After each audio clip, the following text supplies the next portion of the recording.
Good morning. Out here at Newcastle Motorsports Park. Somewhat foggy morning, but what I was coming to look at is the track, make sure it was dry, and it looks like we're good.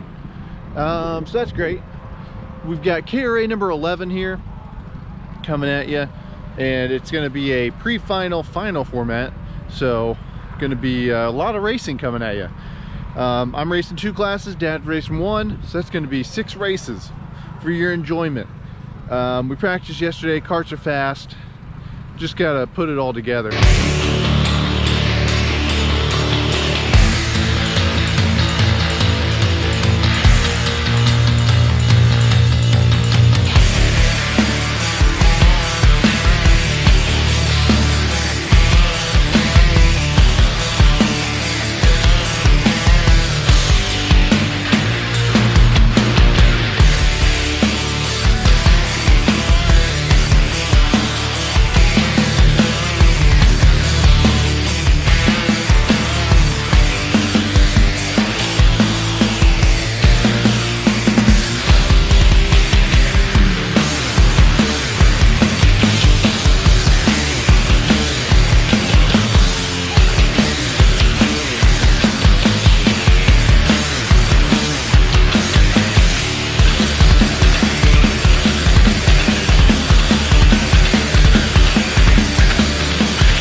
Here on a contradiction of a morning. It's beautiful. Woke up this morning, it was foggy, the clouds are kind of low. Looks like we got some pop-up stuff coming later on. And speaking of contradictions, you know, it's a great morning here, but and we have so much fun at the go-kart track, but I don't sleep worth a crap here at the track. I don't know whether it's a different bed, whether it's the excitement of the race, or what it might be, but I don't ever sleep very good at the go-kart track, so I definitely appreciate it when I do. And with that in mind, we are here at the good night sleep of go-kart tracks, Newcastle Motorsports Park.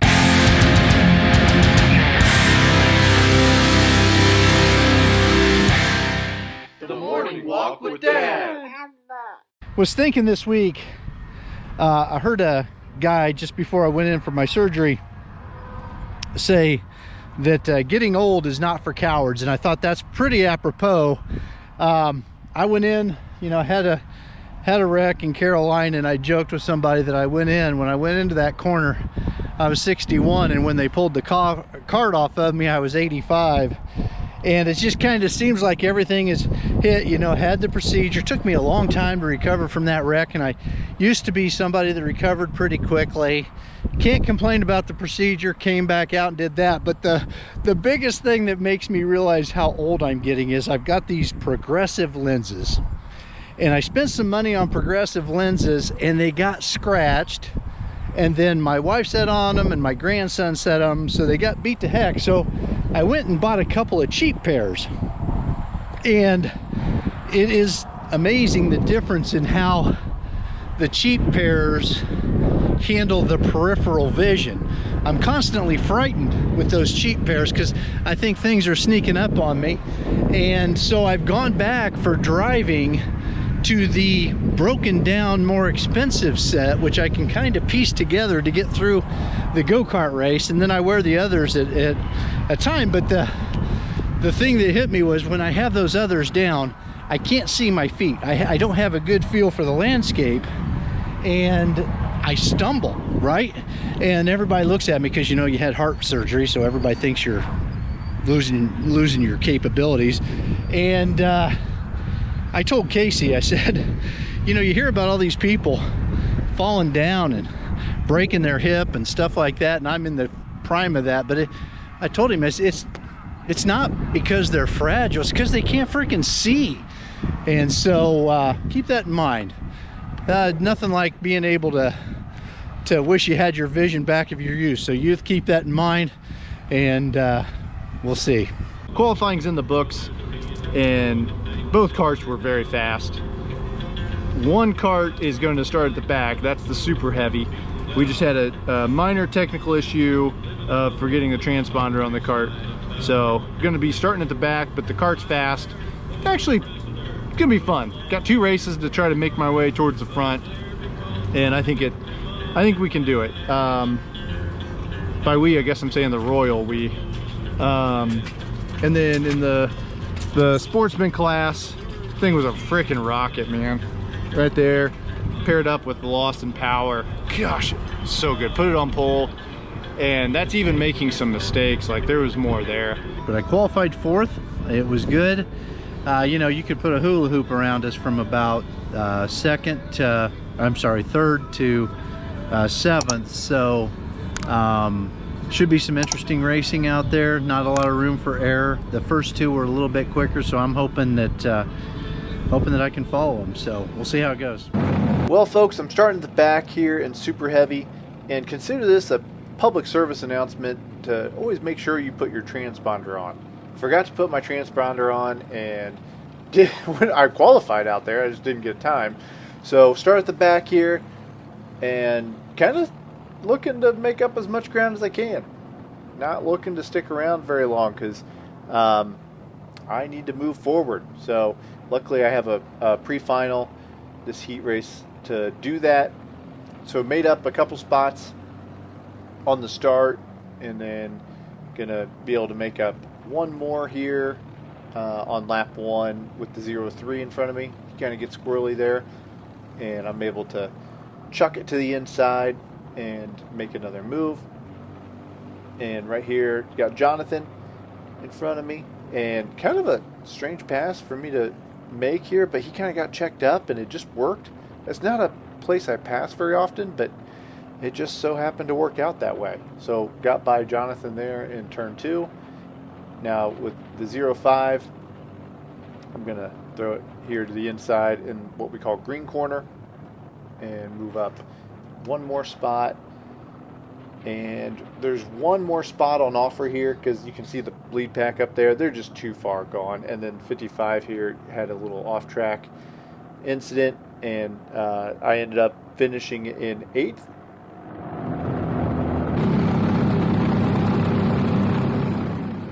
You know, this was a better weekend for me here. Started off at least with some speed. I was 4th. I actually thought I could have been a little bit better than that in qualifications, but after the previous race starting 12th, it was good to be up front. And I'm going to promptly here show you how to take a 4th place or better kart and through some bad driving mistakes. Cost yourself, get a great start here.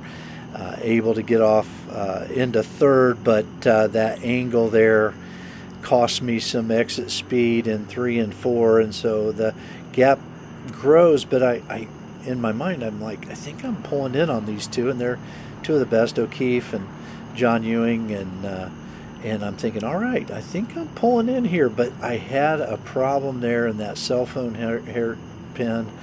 It haunts me. I think we'll see in the final. I think I finally figured it out, but that bad exit lets Gary get around me here. And just a tip of the hat to Gary.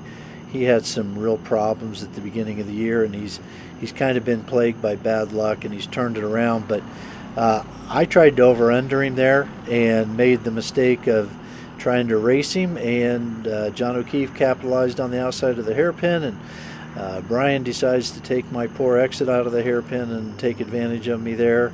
So very quickly I'm going backwards, but still kind of felt like in certain parts of the track things were getting back to me. Michael Wells takes advantage here. He's a Charger, very aggressive, makes a nice clean pass there, and you know, got me a little bit, but for the most part I was able to run with those guys. Rob Lehman, the legend, he's going to get me here on the inside of the green corner. Again, bad exit there on the hairpin that lets him get by.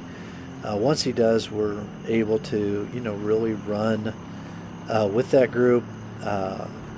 Decent speeds. I was at least competitive. So even though I took that 4th and move it back to a disappointing 7th, I felt like there were some good things there that maybe would lend itself to the final. Guys, I'm starting on pole. That is not something I can say very often. If you watch this vlog, you know that. Qualifying is not my strong suit. So I'm starting next to Blaine. We get off to a really good start on the inside line, and I'm going to be able to slide up in front of Blaine and just go unopposed into turn one, which is always a good feeling. And speaking of good feelings, my kart, I had so much confidence in it. I was feeling really good. It was everything I could ask for. Going into this cut through here, I think I just kind of sent it in a little deep and washed out at the apex. Gave the next two behind me, Riley and Blaine, the opportunity to make a move on me. And I decided to hang out here and was able to hold second. So I slot into second right behind Riley. And this is a heat race, so, you know, it matters, but it also doesn't. It matters because you just want to finish towards the front. You don't have to win it. It doesn't pay any points. So I was only going to make a move if it was safe. I felt like this was a safe move on Riley, and he left me the room. And then right here, just kind of hook the bumper, his rear bumper to my front bumper, and just took me out of contention. I think I fell back to 15th, 17th, somewhere in there. I can't remember. It was not good. But in the moment, even I wasn't upset with Riley. I knew that was just a racing deal. Like, I don't think he knew that I was still there, and it just clipped my bumper. Things happen. It was unfortunate because, like I said, this race, you just wanted to be at the front. So while I felt like that was a safe move, a high probability move, obviously it turned out to not be, and it cost me the chance to be up there in the final. And that one, it was tough. Riley came up and apologized, and props to him, because like that is the hardest thing to do. Go up to a guy that just came off the track and who's not going to be very happy. Again, I wasn't upset with him, but I appreciated Riley doing that. So sitting here after the sportsman race, and I'm not gonna lie to you guys, I'm deeply disappointed in how it all shook out. Just from a situation standpoint, I mean, just to finish 16th after being up there, it's always tough. But you know, my race memory of it was that it was a racing incident. But I'm really more here to talk about Riley after the race, coming up and you know, apologizing for it. And again, I didn't think, from my memory, it was just a racing deal. But he came over and apologized, and I wanted to give a shout out, because you don't see a ton of that, and that's a very difficult thing to do. So that's the kind of stand-up guy stuff that you know, people should take note of, and I respect the heck out of it. So Riley, I appreciate it, man. Again, from my race memory, like, we're just racing hard, man. Like, I'm disappointed to finish 16th, but we're racing go-karts, guys. It's still a great day. A couple shout outs of appreciation to some folks that helped me yesterday. The first one is Gary of Lawson Speed Shop. He's on site, and I was dealing with like an issue with my kart wasn't snipering right, and so I couldn't figure it out. He comes over, I'm not kidding you guys, in the first, because the camber side to side, or camber was about 2 millimeters off side to side. I couldn't figure it out. He comes over and literally within 10 seconds identified the issue. It's like, it's bent kingpin. So thank you for bringing your common sense over, Gary. Much appreciated. And then shortly after, AJ Roderick was a huge help in showing me a real nice way to do steering sweep. And I think I'm gonna try to do a video on that, because that would be helpful for a lot of people. But just really appreciate the help, guys. So here we are for the final. starting 8th. Kacy had given me a 7th earlier, but I think 8th was more appropriate. Went from 4th to 8th. And so lining up for the start, again, start-finish line between 1 and 2, and I get gap. Brian pulls out, and so tuck in behind him, and away we go. This track is one where you don't want to lose the draft, and so that's kind of my thought right here is don't make the mistakes you made earlier. Don't over race as I did with Gary earlier.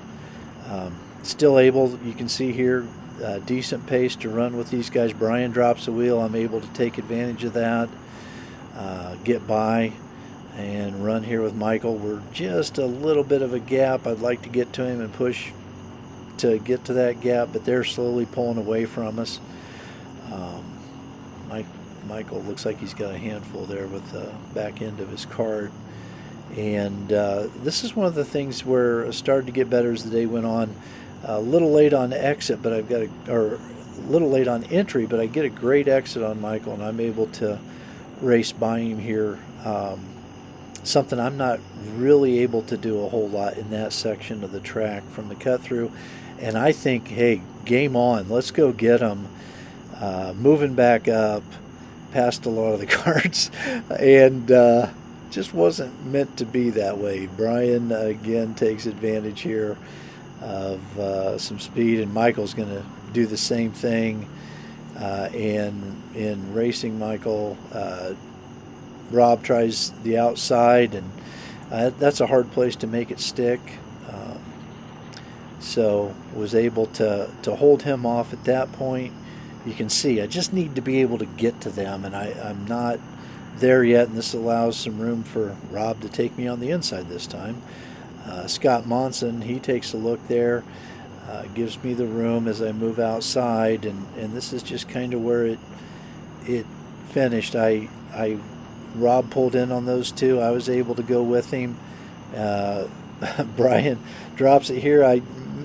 Maybe that was a little questionable. Put Brian in a bad position there. Knew I had a run. Knew I wanted the position.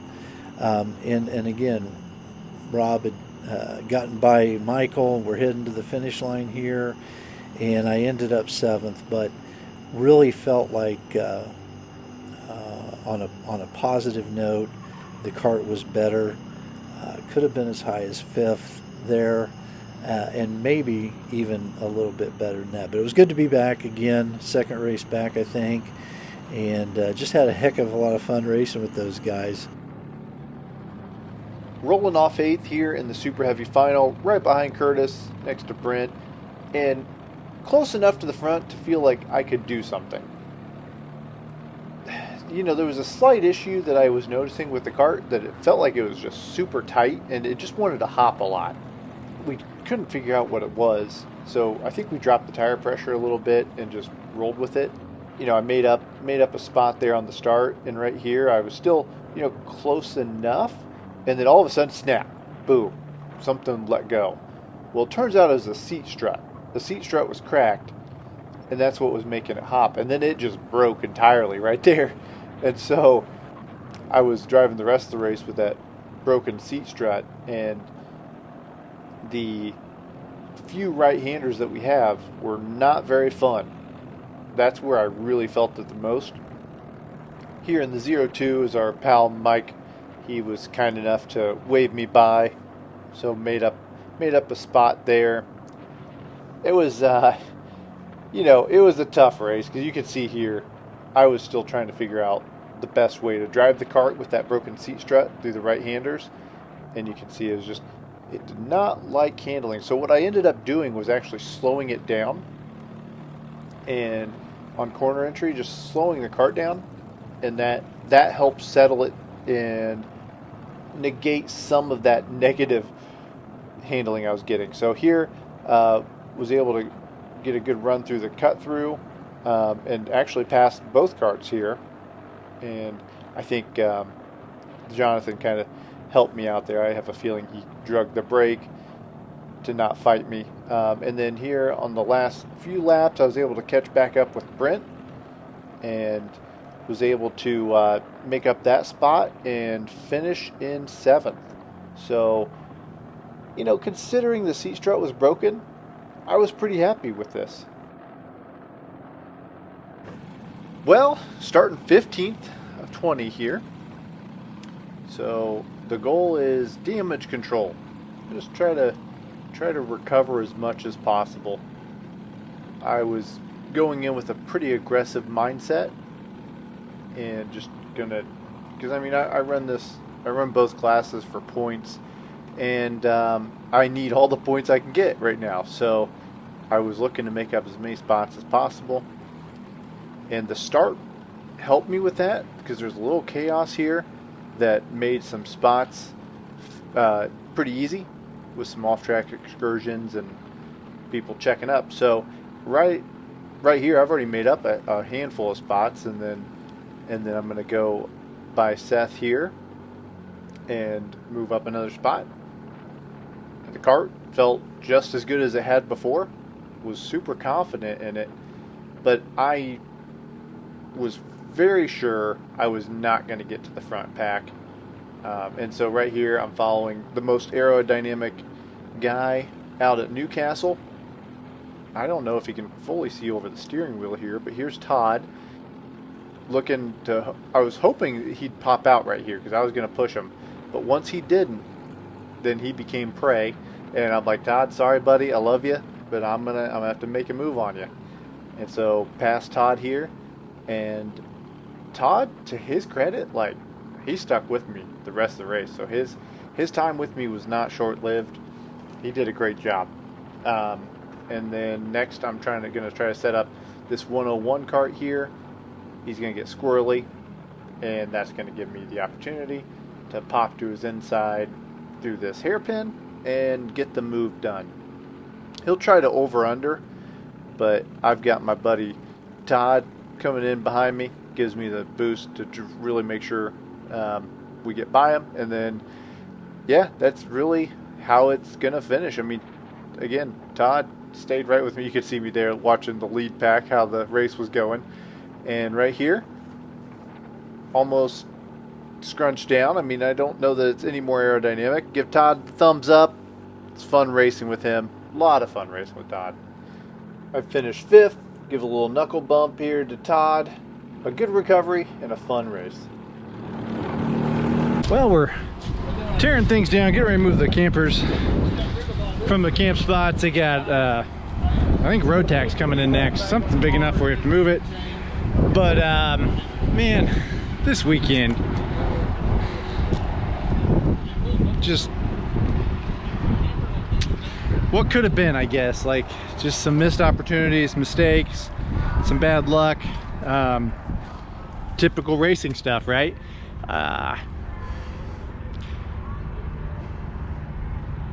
This sucks, honestly, guys. I mean, I'm not gonna sugarcoat it for you. I'm too competitive, but could have been a lot worse. Could have been a lot worse. So with that perspective, you know, it's still a good day. So the karts are in one piece, getting things loaded up. Big thank you to all of you guys for watching. And if you guys need karts or engines, accessories, karts, hit up Mark Stahl Motorsports. And then for all the engines and accessories, LawsonSpeedShop.com.